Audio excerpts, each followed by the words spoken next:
Archimex login confirmed. Welcome to the Lodge.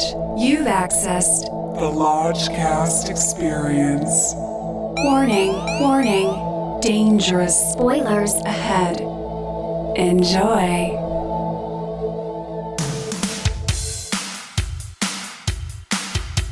The Lodgecast is a little podcast where we watch weird movies, so you don't have to. The Lodgecast, baby. Lodgecast, gonna smoke this. Lodgecast, missing movie pass. Lodgecast. We're gonna watch some crap. Lodgecast. And then the Lodge Master chats. With Lucas and Bishki. Episode 184. Here. Hello and welcome to a Zemeckis-tastic episode of the Lodgecast. I'm your Lodge Master. With me as always is Brother Bishki. Hear ye, hear ye. We got Brother Lucas in the back. Well, here we are. Well, and rounding it off tonight, returning champion. You know him, you love him. It's Brother Justin. I'm here because you said no. Oh, well, let's discuss the orange or burnt umber elephant in the room. Set the table. Robert Zemeckis has just won the presidency in a landslide. This particular episode is being recorded on November 6th in the year of our Lord 2024. It's the day after of a very, very key election that didn't quite turn out the way we had hoped. But yeah, we're here. Our mood. We're here for here. We're a little more nihilistic than usual. So if you sense that something's a little strange or a little off with us, Yeah. it may be a little thimbleful of that. Yeah, this brings us back to an episode long ago Oh my God! Called- I think I know what you're talking about. called Climax. Climax, Where we watched the Michael Jackson Leaving Neverland, right before documentary, recording. right before recording, and we were down and out. It's so similar because as with Mr. Jackson, we assumed that there was some bad shit going on. We all assumed it. Yeah. And last night we assumed that shit could go wrong, really wrong. But then you hear about it and you see it and you smell it and it becomes real and it punches you in the gut. Yeah. And it's times like that where you got to figure out how to stand up and keep going. Right, Lucas? Yeah, especially when someone let all the ghosts out. It's just like in Ghostbusters when they let the fucking ghosts out. They're all back. They're all back. All your favorites plus many, many all more. The goons. And they're in charge now. So reap what you sow. It's going to be fun. But we're here for here. Bobby Zemeckis is back. What are we about to fucking get ourselves into on a day such as this? This isn't prestige. This is wannabe prestige. This is craving prestige. And yet, I feel like we're going to be stuck in some sort of uncanny valley hellhole.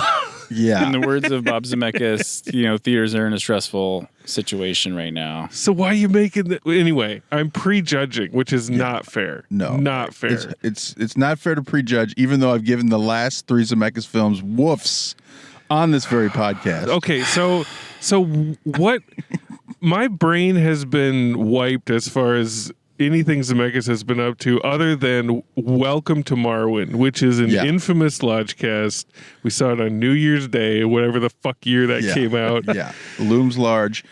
The other ones don't loom quite as large, but he did a remake of Nicholas Roeg's The Witches. Oh, gross. That was during... With Anne Hathaway. That was during lockdown. And then we watched Holy Smokeo, Pinocchio. No! I had rubbed that completely free from my mind. Yeah. Robert Here he comes clawing back. Pinocchio remake was a definite woof. Oh, Justin, did you ever witness Pinocchio?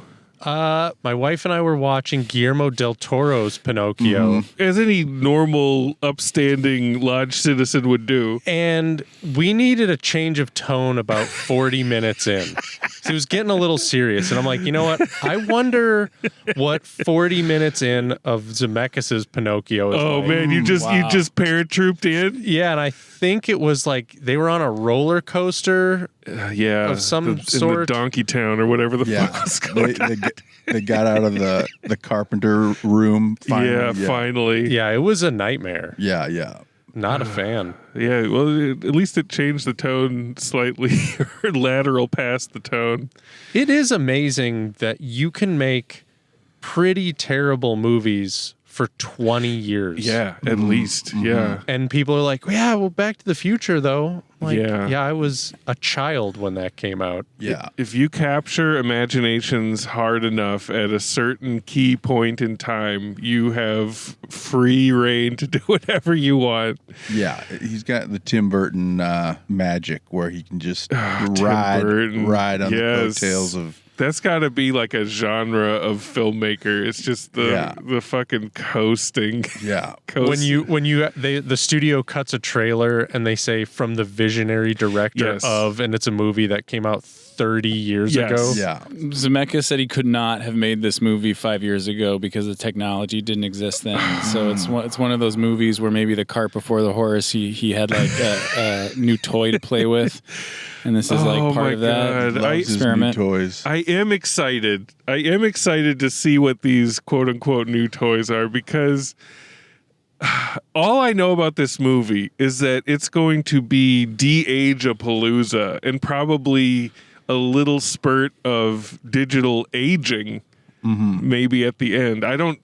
All I know is that it's a couple. It's Forrest Gump and Jenny are back. They're back, and this movie's going to take place all in a living room for like decades and decades and decades. Well, and also before the living room. I think there's dinosaurs in this. Wait, there's dinosaurs? Okay. I told you that's all I knew. I thought that was in the trailer. So I have avoided the trailer. I don't know. I don't know anything about this, but now, election be damned. I'm excited, guys. I'm back. Yeah. We gotta jump back into our work. Keep plowing forward. Yes, as Bishki and I watched the returns come in last night, I turned to him and I'm like, we just gotta throw ourselves into the work, man. Until they haul us away. So here we are, fucking flogging ourselves at the AMC 16 for your hopeful pleasure. Oh my God. I'm going to tell you one thing that's going to cheer me up even more. I got AMC free investor donut holes coming to me at this screening. Sounds like a good day to pick those up. Yeah. I hope they're hot and fresh. Oh my God, boys. I got weed. Let's breathe deep and fucking face Forrest and Jenny one more time. Do you guys want to take bets on if she gets AIDS in this one as well? Man, if she does, that's a whole bone for me. That's a whole bone promise. Yeah. Or the twist is that he does this. Yes. Time. Oh my God. The mind reels. I mean, whatever this is, let's be concocting shadow versions in our own minds to make it worthwhile. Yeah, we'll have time to do so. All right. We are here for you. Here. Let's go face it, y'all. Love and light. Love and light.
What a night at the movies. Here and there. Movies are back. Oh, movies are so back. There were more people here than I thought there were going to be. Yeah. Yeah. Well, usually when that many people are that sick, they fucking stay home. Oh my God. We need to talk about that. We all got tuberculosis shit. for sure. Oh my God. That's why you guys moved? That's why we moved. This lady was in front of us. Dying. Hacking up a lung. Pneumonia. Hacking up both lungs. I heard her and I was far away. Wet cough. hacks. Just full of flavor. And she wasn't stopping. Was she even covering her mouth? No. Yeah, I think she was, but luckily we were behind her, so all those germs were cascading down the people in front of her. I kept thinking of the outbreak visual effects of all the spreading all the germs, virus with people theater, laughing, people the laughing germ cam going into their mouths, and I did think that. I'm like, well, she's shooting it forward, and we're just right behind her, so we're not getting any of that. It's just unsettling to sit next to someone that sick. Oh my God! for why? that long. Why?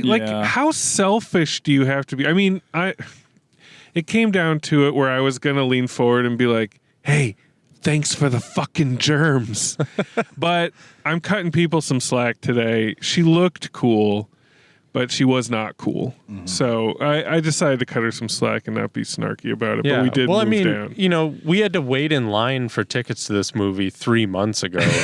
So, you know, you got it. When you have tickets to here at the Burbank AM16. That's a golden ticket. A hot ticket to the new Zemeckis. Oh, before we get into what we witnessed. Fishy! What's that shot? RottenTomatoes.com, reuniting the director, writer, and stars. And stars of Forrest Gump. Here is an original film about multiple families and a special place they inhabit. The story travels through generations, capturing the most relatable of human experiences. Zemeckis, Forrest Gump, Castaway, Who Framed Roger Rabbit, Contact, Back to the Future, directs from a screenplay by Eric Roth, Forrest Gump, Killers of the Flower Moon, Dune, A Star is Born, and him? What? Him? Him? I don't know what that. I'm sorry. Is that a like her? known sequel to her? No. It's okay. We're gonna keep moving. It's also about a phone, but the phone guy talks like this. Yeah, I'm him. Finally, a movie for him. I'm not Skylar Johansson over here. Oh, okay, it's saying Tony Dan's over. Okay, here. I'm sorry. It's saying the screenplay is also by Zemeckis. I get it. Oh, okay. by him. Yeah. Okay. Told much in the style of the acclaimed graphic novel by Richard McGuire, on which it is based, Tom Hanks and Robin Wright star in a tale of love, loss, laughter, and life, all of which happen right. Capital here. Period. Here by him. Oh my God. So, yeah, if this were a graphic novel, I get it. You know, like the form of that makes sense. But like with all Zemeckis shit, with all latter-day Zemeckis shit at least, if he has a gimmick, he will follow it all the way down the rabbit hole, whether or not he needs to, or if it's the best thing for the motion picture. Now, when we were talking earlier, the only things I knew were that it took place in one room and there was going to be de-aging. I didn't know about the dinosaurs, but the other thing I did know, which I didn't want to bring up, was that the camera doesn't fucking move. Yeah. The camera is stationary on one frame of existence. Yeah, you saw the trailer frame. Yeah, the trailer shows that off. I mean, because you can't, there's nothing else. It's just, that's the shot. It's here. Yeah, that's here. So the camera is in this one position. So immediately you get theatrical play vibes from this, like right off the bat. Yeah, down to the performances themselves. Well, maybe not right off the bat, because Okay. the first shot is prehistoric.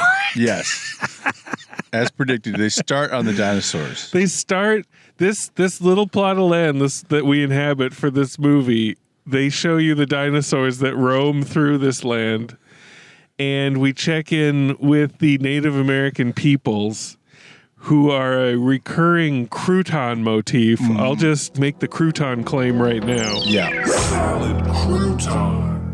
we just hilariously move through time. It felt to me like a VR headset experience at like a museum, you know, where all the performances are a little heightened. You know, you see Benjamin Franklin's illegitimate son in a wig spouting off some shit. Like, in my mind, I was like, oh no, we've made a terrible mistake. What did you guys think when you realized what was going on? I mean, as kind of a lover of museums and you know, and time periods and things like that. And well, I was glad from the start, because from the trailer, I was like, this is going to go chronologically in one shot through history. And that helps that it was a mega mix. And it's going to be fucking deadly. But it doesn't go chronologically. It skips back and forth and goes around. And so overlaps. And overlaps a lot with these kind of framing devices that, like, little frames in literal boxes, graphical boxes. Yeah, but it's jumping around, I think, helps it, because if it was just linear from prehistoric time to the present day, that'd be even deadlier. It would be extremely deadly. I would have linearly moved to the exit. I leaned over to Justin about 3 minutes in. I'm like, Lucas ain't staying, man. He ain't staying. We both were just like, no, it's a crying shame, but he's not long for this film. Yeah, I wasn't on board with it wasn't the dinosaur shot. Like, the dinosaur stuff, you expect it to be CG.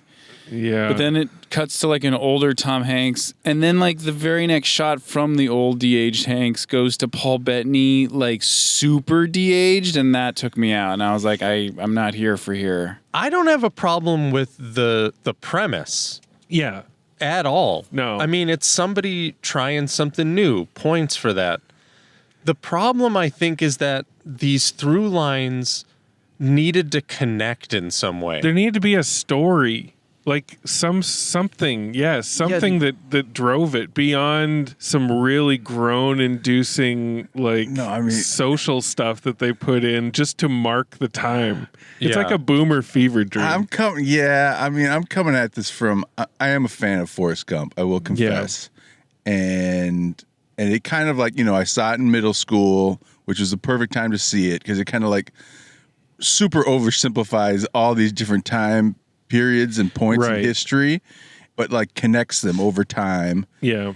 And this movie is going for the same kind of thing. Yeah. And you got Tom Hanks, and you got Robert They're Wright, back, and they're great. And they're loving light. They are loving light. But their faces look like a Snapchat filter. No, they do. That's like sliding around in the frame. That's not even on their bodies. But that made me smile, too. I didn't think too. it looked too bad, to be honest, unless they lingered. Mm-hmm. Right. There was one shot on Robin Wright where she stood there close to the frame. Sometimes and then they walk up to the morph, camera. Where she aged like 20 years in a second, like a Michael Jackson video.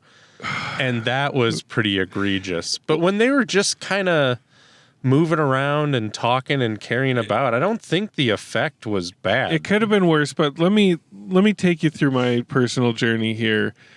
Because with the Hanks and Wright stuff, they kind of go linear on that, just so you can sort of follow what they're doing. Yeah, that's the main story. And when Hanks is like a teen, his character, they do that funny thing where they have a younger actor, but they dub Hanks's voice in for that actor and like pitch it up a little bit, so you know the Hanks is about to show through with that kid.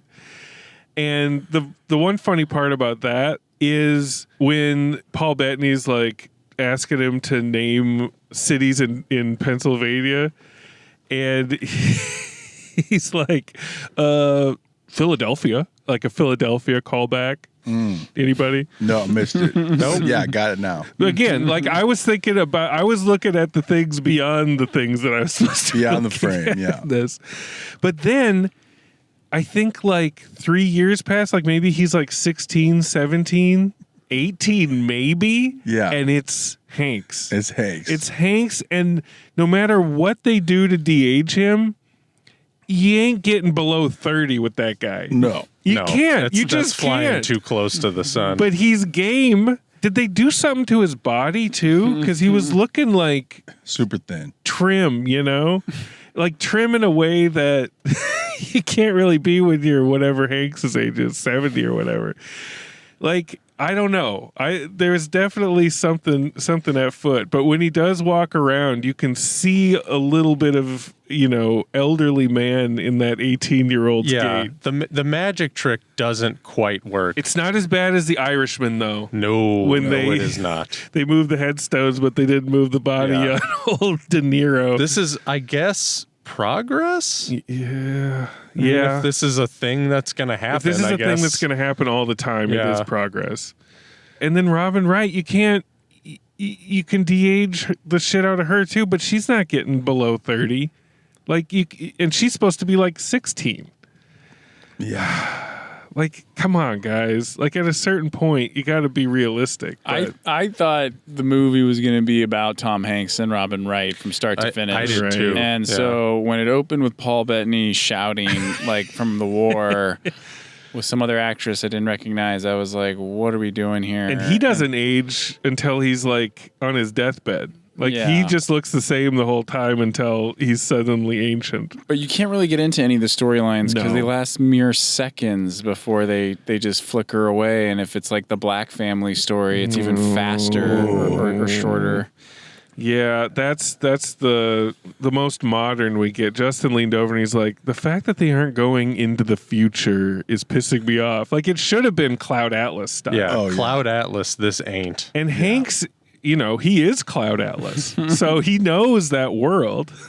Yeah. But the stuff with the Black family was very cringe. Like, there were two things that storyline was there for. The parents talking to the teenage son about how to act when you get pulled over by a policeman.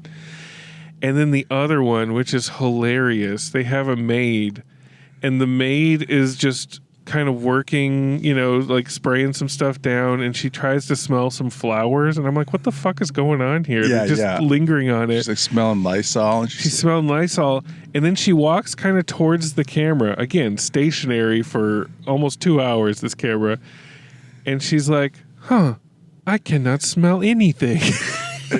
Dios mio, and does the sign of the cross. We're like, oh no, it's a COVID tale. It's 2020. Yeah, it's so bizarre. Like, why not just stay with Hanks? I know. You could have them go through all that, but no. We have COVID, and they want to link that to the influenza outbreak of the past. All this stuff had me smiling. Weren't you smiling? I was smiling. I was laughing, but But it was trying to do one thing, but it was doing something else. I was stifling laughter a lot, not just to be rude around other people that seemed to be into it. And every time they went back to the Native American times, it's just unintentionally hilarious. Yeah, I mean, that is Disney cartoon. Fucking silly. It's so like a digi squirrel coming down the tree. So green screen the Native silly. American guy's face looks painted on like with digi makeup. It's like blocky. His face is blocky or something. It looked like they didn't even use the digital effects that they had for the other people on him. That looked like just like makeup, 80s Halloween costume, old man makeup. Yeah. Well, Tom Hanks has been on camera heavily since his 20s, so there's a lot to pull from there. That's true. That dude probably doesn't have the archive that old Hanks does. But the sadness of the Native American funeral procession.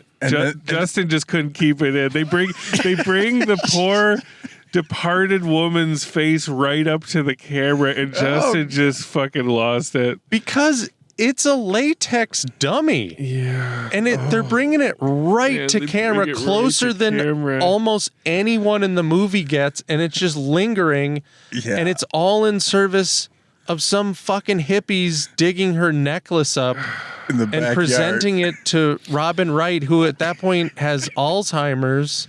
Oh wait, but no, it was her. It was mother-in-law. But who thought when the archaeologist showed up at first that it was going to be some kind of Charlie Manson? What was that? Where she kept offering them lemonade. I thought they were going to kill her. I thought they were going to kill her. Fucking murder her. And he was like, I have to go in the backyard. And I'm like, oh, this is where they fucking. This is what happens when you don't care about directing your human actors anymore. Zemeckis has excelled at this failure for so long, most notably in a little film called Welcome to Marwen, in which he makes Steve Carell into an absolute serial killer. And the tableau with the window reminded me of the key scene in Marwen where he proposes and kneels down and the woman's just like, no, and she walks away and he just stays there forever. I forgot about that. For 10 minutes. Man. Yeah.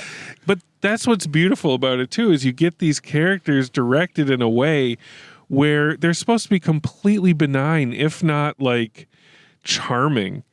But you're like, they're gonna cut her head off. Man, you know what was charming though? I mean this very sincerely. Let's do it.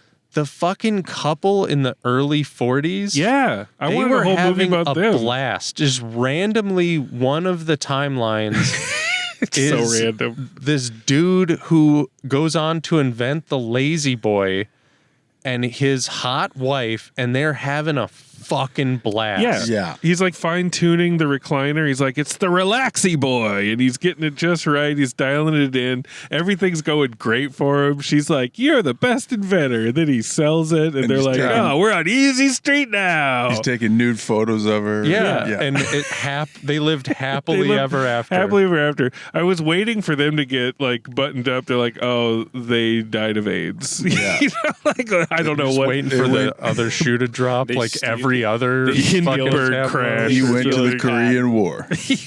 But it's so like the framing is so bizarre because they show you in colonial times there's a big house kind of in the background. Yeah. And that house is Benjamin Franklin's illegitimate son's house. William Franklin. William Jr. Franklin.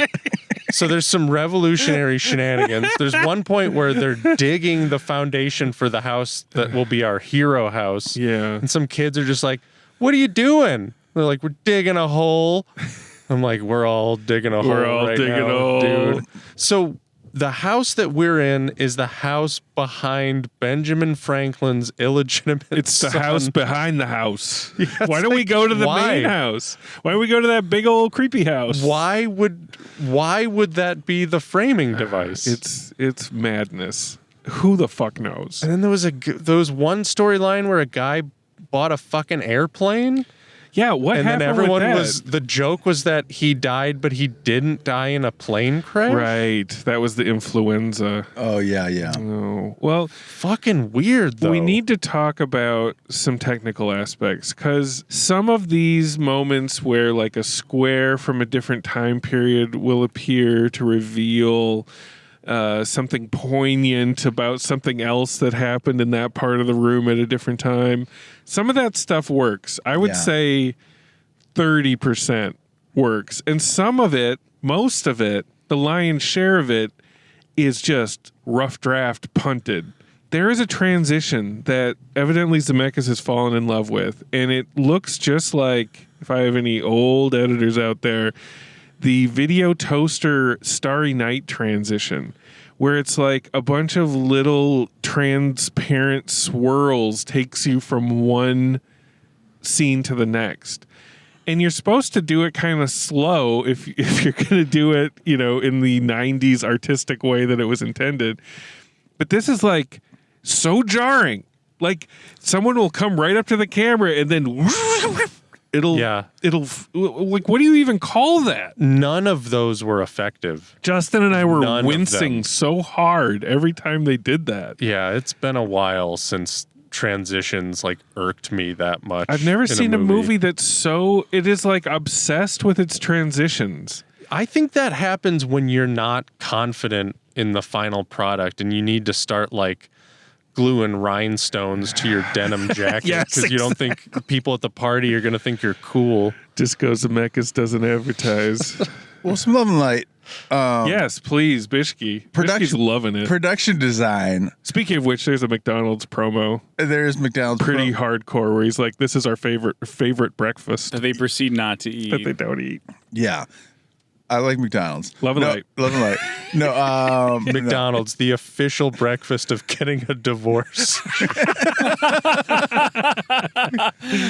I'm loving it. But I love like looking at a movie and like looking at the production design and being like, what year is this? Sure. So like here you're jumping years all the time. She's got a MASH t-shirt on. So like, as if anybody fucking wore a MASH 1977 t-shirt. No, so the production design here is just really like hitting you over the head, you know, with what, you know, Jane Fonda workout, you know, so it's without putting the year on the screen, but it's nice. But it's fun to kind of guess like what exact year they are when they're jumping all over the place. There's a little puzzle for you. Yeah, I mean, I had a the Beatles on Ed Sullivan. Can you imagine? I know. There's a couple Boogie Night soundtrack songs. That's true. Oh yeah, there were some needle drops that were, from other movies. Our house is a very, very fine house. They use it. I can't wait till people try shit like this in 20 years where it's just like someone's at a computer and it's like Leroy Jenkins and all the old people are like, I remember that early aughts. before memes. Leroy Jenkins, that takes me back. So at a certain key point, I think when things started getting rocky between Hanks and Robin Wright, the sweet hothead got up and he exited the theater, and I didn't see him come back. I mean, spoiler alert, he's here. He's here. But I thought he'd gone. I thought you were out. So, Lucas, what was going on? Did you just need a little fresh air or? Both. Yeah, I needed to pee. I needed to stretch. I checked my watch an hour in, and I was like, fuck, we have 45 minutes. Yeah. And then the next 15 minutes felt like an hour, and I like checked my watch again, and I was like, I can't wait. Like once, it started going south, I was like, I don't need to be here for this. But then at the end of the movie, in one of the single seats down a few rows, was our boy in fully hooded, looking like a fucking hacker from 2025 World Enslaved by a Virus. You were looking like a king who had a lot on his mind. Yeah, I couldn't go back to the coffer, but they were still hacking it up. They were hacking very it up. Bitter end. And then somebody else behind us like caught on, and it was like stereo coughing. Right. Man, every time you leave during a movie, I like to picture where you're at. And sometimes you're at islands, like just enjoying the fuck out of life. And other times you're like in the bathroom splashing water on your face, just really staring at yourself in the mirror. And like, what Lucas is up to right now. It's been about 15 minutes. Did you just order a Bavarian Legend by himself? We should put a tracker on, slip a tracker in his pocket. So here's my big issue. I enjoyed a lot of this, Bishki. I know what you're saying. Okay, good. I know what you're saying. Because I was smiling through a lot. Like this. I mean, after Marwen and Pinocchio, and those are beat downs. I mean, those are just beat the fuck downs. Yeah. This I could do standing on my head 3 more times before either of those. Maybe that's a little too ambitious, but whatever. The big problem I had was giving the audience what they fucking want. You know, like Forrest Gump has taken on this kind of mythical quality where Jenny in that film they're like, she is the biggest supervillain of all time. You know, like, and that's the love interest, and we all know how that works out. It's fine. It makes Forrest Gump have somewhat of an edge. It's fine. But in here, to have their relationship break down, she has a midlife crisis. I guess they're like, let's give the woman the midlife crisis in this one, and she's like, I haven't done anything yet. And suddenly their relationship is breaking up. I mean, that was another salad crouton when, it was like her birthday, her 50th birthday, and he's like, just blow out the candles, honey. Tom Hanks was, blow out the candles. And she breaks down, and when she's done, he's like, well, blow out the candles. Blow them out. Like beta simp cock. Yeah. So I get that there's supposed to be like a low point, but then she gets Alzheimer's, and the kids are out of the house. They have like a Thanksgiving together. He gets a fortune cookie where he's like, a long lost love you'll be reunited with. Is that my good fortune? And she's just very plainly like, no. Yeah. And the audience was kind of like, I was like, ugh. And then the next time you see her, she doesn't know where she is or what she's doing or what's going on. So is that what someone wants to see in like a family holiday Thanksgiving film? I don't know. People were tearing up. I'll tell you what, the girl that was up and tearing the up. girl that was coughing up a lung, she started crying so hard in that last scene.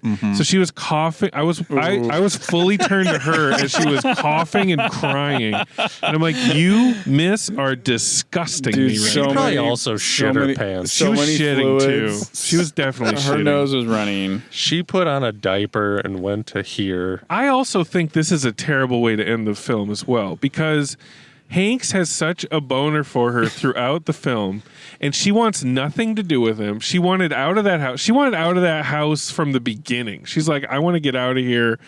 He designed a different house that he never made. She feels trapped. So here they are, here sitting as elderly people. He's leading her in and telling her all the things that they did in their life together in this room. They sell the house, and then briefly another family moves in and then sells it and gets another house. That's right. And so they're at an open house for the house they used to live in. Yes, so the living room's empty now except for 2 folding chairs, which you could completely see on a stage somewhere that's putting on a production of Here. They're sitting down and he's like telling her all this stuff. She doesn't know what the fuck's going on. And I started getting this feeling like, is this like some sort of like perverse gaslighting he's doing to finally get her? Like he's moving in on her when she's at her most vulnerable. And he's like, you were happy here. Yeah. Like I was like, I don't know, Hanks. I don't know. You might be like putting different memories in her head. And then she's like, I remember the ribbon my daughter lost. I loved it here. And I'm like, wait. No, you didn't. No, you fucking didn't. You wanted to get out of there. You bitched literally the whole movie. And now Hanks is whispering that in your ear, and he's going to finally get back with you now. And that's like some sort of like assault. and then it ends. Master, you're The supposed to be camera tearing finally up. moves. And the camera finally moves. That's how at you that know part. it's the end. Which feels crosses like the line. it's a slow push in. Yes. And it feels like you're on a roller coaster Yes, because the camera has not moved You've for 90 been straight minutes. So fucking So you're just still. like, what? And it's just a slow, basic move, and you're like, "Whoa!" And the girl coughing is like, And we go out the window down the street, and for some reason that is unclear to me, there is a hummingbird. It's the hummingbird from the Native J-Lo. American. It's from J-Lo. Oh. But it's originally from Native American, Times. lore. But J-Lo used it very prominently in Hear Me Now. This Is Me Now. And Hear then me. This is me here now. This is him here. This is him here. Written by him. Here by him. But when, toilet. but when the bird flies up, it is kind of like Porky Pig, like that's all. Yeah, It's a good looking digi hummingbird. You know, we fucking nailed that. At Justin least. loves hummingbirds. He's like the feather at the end of course, Gump, of course. I mean, am I crazy? Did you guys think that was like a romantic, touching ending or something? Fuck no, that was weird, man. Like Zemeckis can't land that ship anymore. Like, did you feel how dead silent the audience was when Directed by Robert Zemeckis came up? Yeah. Like it was like, ugh. It was just so. Ugh. Nobody made a fucking sound. I knew he was going to have a writing credit on it because it was so bad, just like the writing of it. Again, Justin, you're right. The setup, the premise is great. I'm sure it's great as a graphic novel. Yeah. You know what it felt like to me? It felt like something that gets nominated for best live action short. Sure. You know what I mean? Yes. Where it's like, this is going to be 21 minutes and everything is going to connect in a satisfying way. Yes. But it don't. Yeah. I think it would have made a Boffo short. Yeah. But just the lazy boy couple. Just the lazy boy. Just the invention of the lazy boy. I mean, I was very intrigued by that, but I also do love a lazy boy. So I don't know. He did go 0G. He invented 0G right there. there's so much going on in this. Like, you kind of have to see it to believe it. There were many moments where I was like, yeah, we're in the right place. I went from we've made a grievous error to we're exactly where we need to be right now. So I don't know. I don't know how that's going to translate into Bones, though. But let's find out. Let's go to them here, Bones!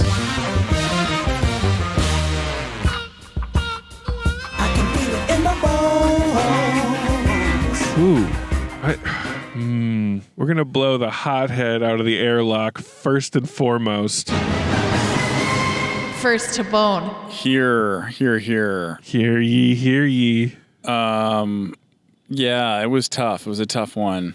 I was not on board from the get-go. I'm proud of you for staying, man. And yeah, I didn't have it in me to like do a real walkout, but like after an hour, I was like, I kind of don't need to see anymore. When you walked out at like the hour point, I'm like, it's so deep in the movie, man. They hold on just a little bit longer. And yeah, the only storyline I really perked up for was the Tom Hanks, Robin Wright story that I was like sold on. You didn't care about Lazy Boy? No, that was like one of my least favorite storylines. But like the only way I could suffer through it at a certain point was like by squinting and watching it as like a David S. Pumpkins like origin stories. Pumpkins origins. You know, before he becomes David Pumpkins.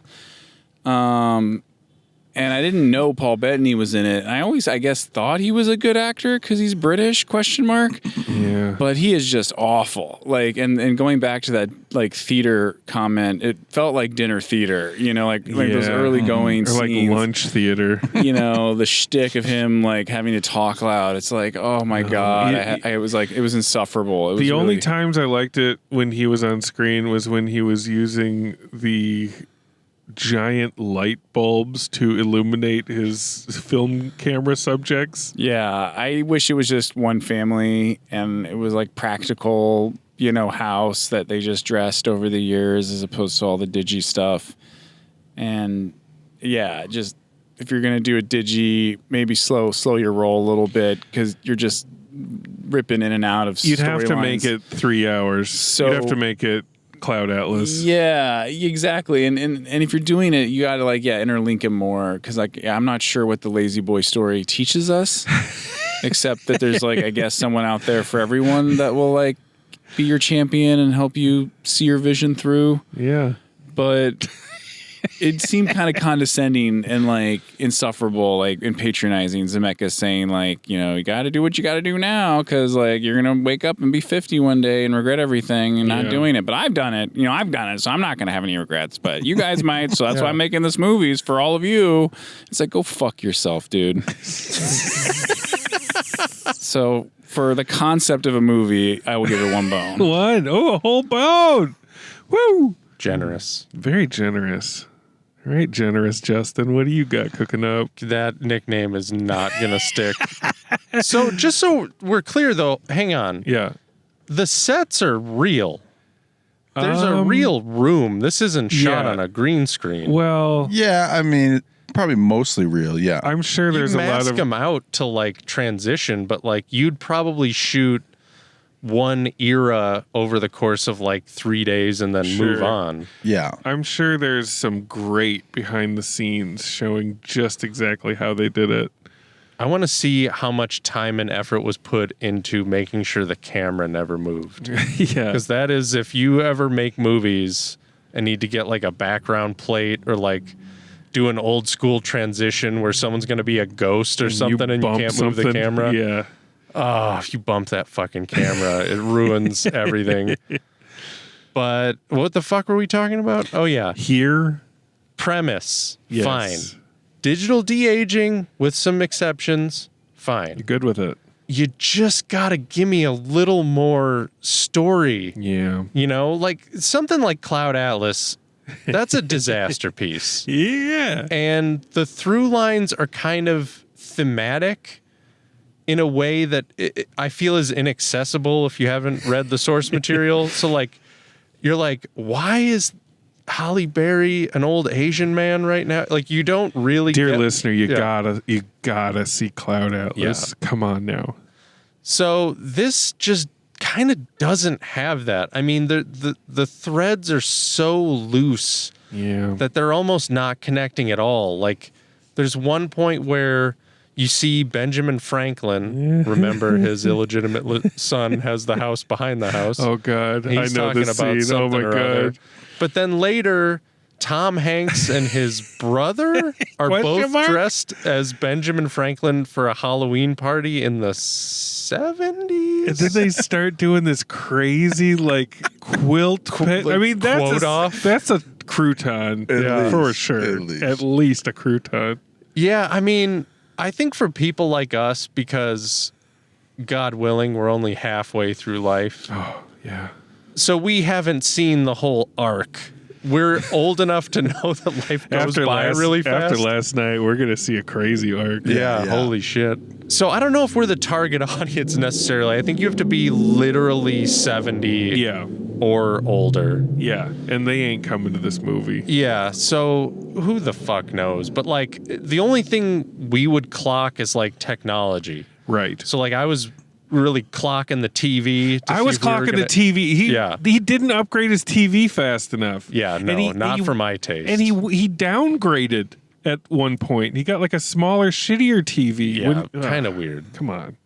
But also, there's a scene where Paul Bettany, who plays Tom Hanks' dad, just gives him the house. It's paid off.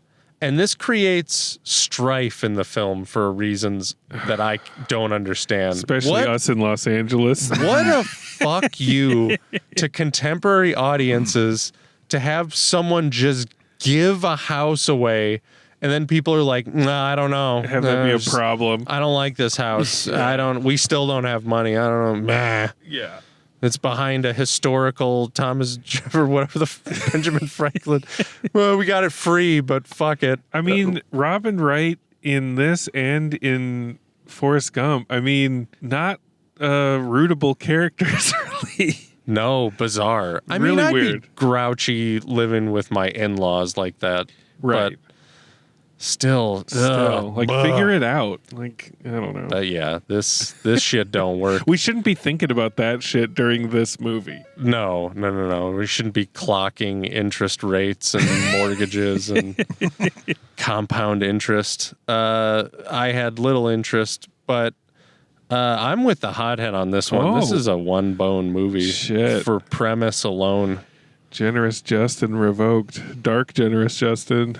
Brother Bishke, how high can you fly? Against all odds.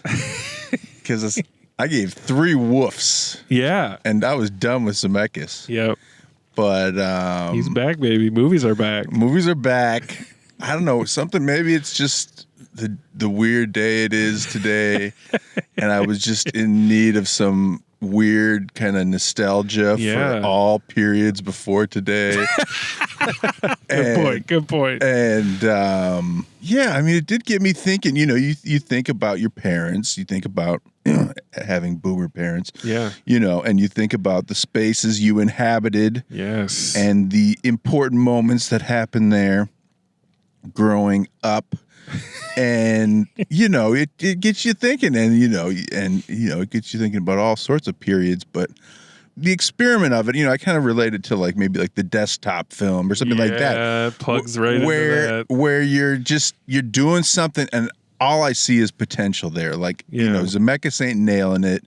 It's dinner theater at certain times, and especially in the early going, it's really some bad dialogue. When you're getting acclimated. Bad acting. But once I kind of got on its wavelength, I was sailing pretty much through it pretty easy, and caught little feels while in between smiling and laughing at it. All right. And love for Hanks. Did you shed a tear? I didn't. Oh. But that girl coughing and crying almost got me going. Yes. So yeah, by the end I was smiling, and I love and light for Tom Hanks and Robin Wright, because I have good, you know, memories of Forrest Gump, because it's a seminal film. So all that being said, I'm gonna go 2 1/2 bones. Whoa! But one of those bones is for Forrest Gump, is what you're saying. Much, yeah. I mean, pretty much nostalgia for Forrest Gump. Yeah, gotta be. Yeah. You're such a boomer at heart. This boomer kind of museum, I can't deny it. Oh man. Well, listen, I had a good time with late period Zemeckis. It's like so much of it's unintentionally funny, but it's so sincere. And, we're not going to have guys like that around too much longer. No. These dudes who do these big, super sincere swings like Coppola, like Zemeckis, like when there's shit that's funny, it's extra funny because of the intention behind it being the complete opposite. Mm-hmm. And there's so much of that here. The Native American stuff, you got to see to believe. It's so special. And I like a lot of the ways that they spruced up the frame that we were dealing with. Like, it wasn't nearly as dire as I feared at the beginning. And there's moments where like someone will bring a mirror into the scene and you'll actually see a different part of the house through the mirror. I thought that was cool, interesting. Yeah. There could have been more of that. Yeah. There was precisely one of those. But the writing and the story and the ending especially, I was just like, ooh, woof, woof. I don't know.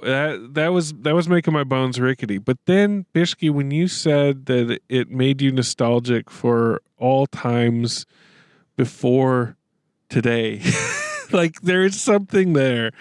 On this specific day in our lives, I am going to give it love and light for that. So I'm at like a bone and a half just for the chuckles. And I'm going to Brother Ben bump it up to 2 just for the fuck of it. Yeah. It's a Brother Ben bump, y'all. Utah, give me 2.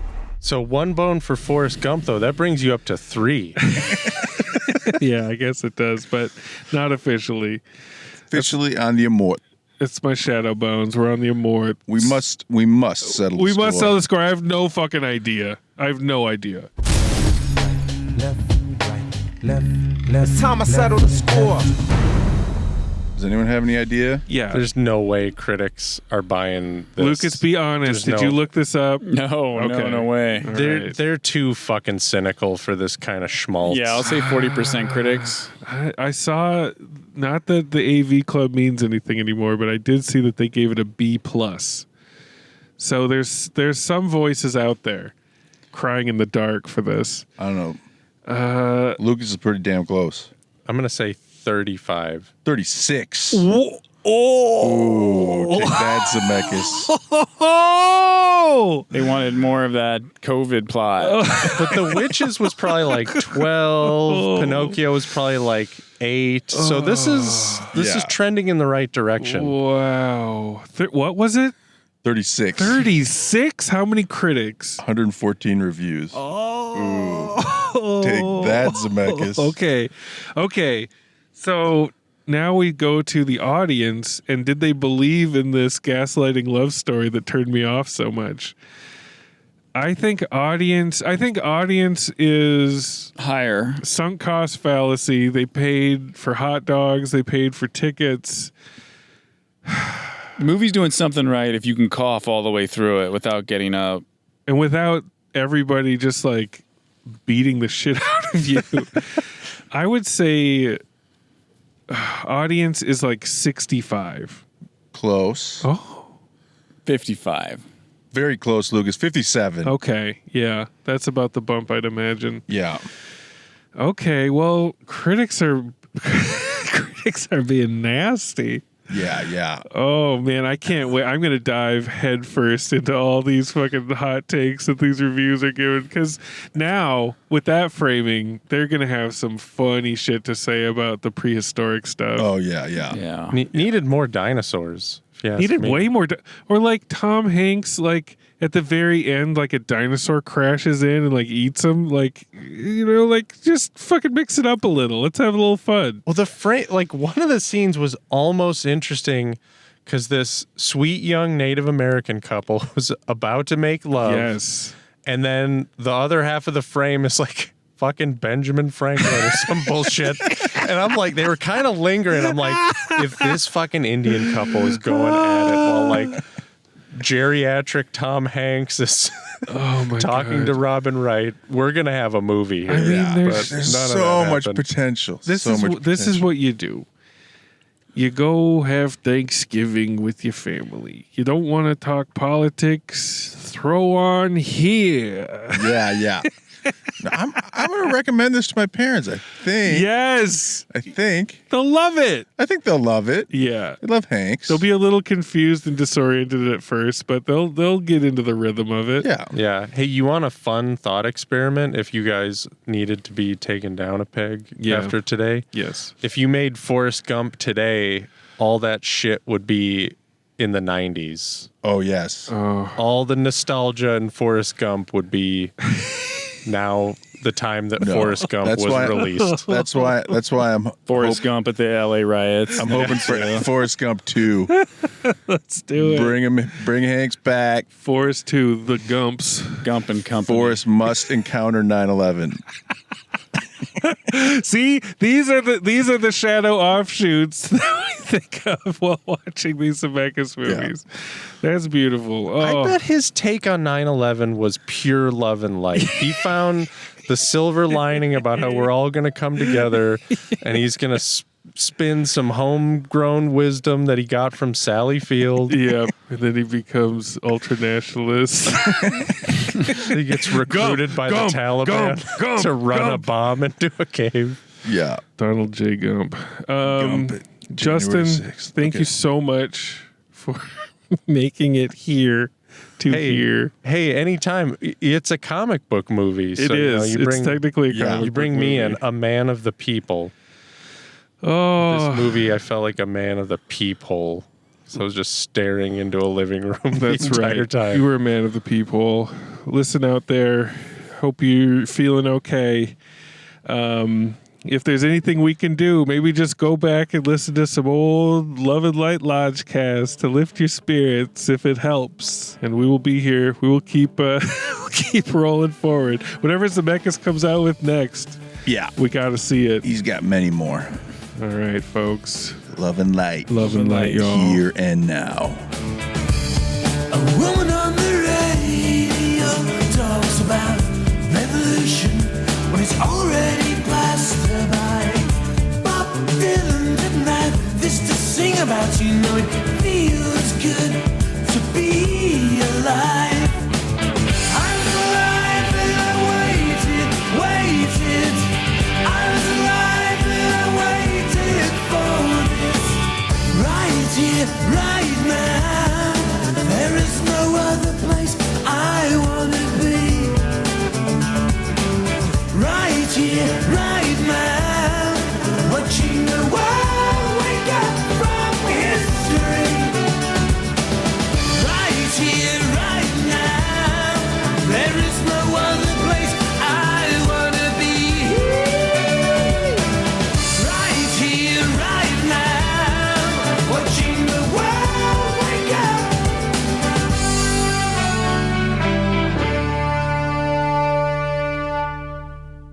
Hey, thanks for the fucking germs.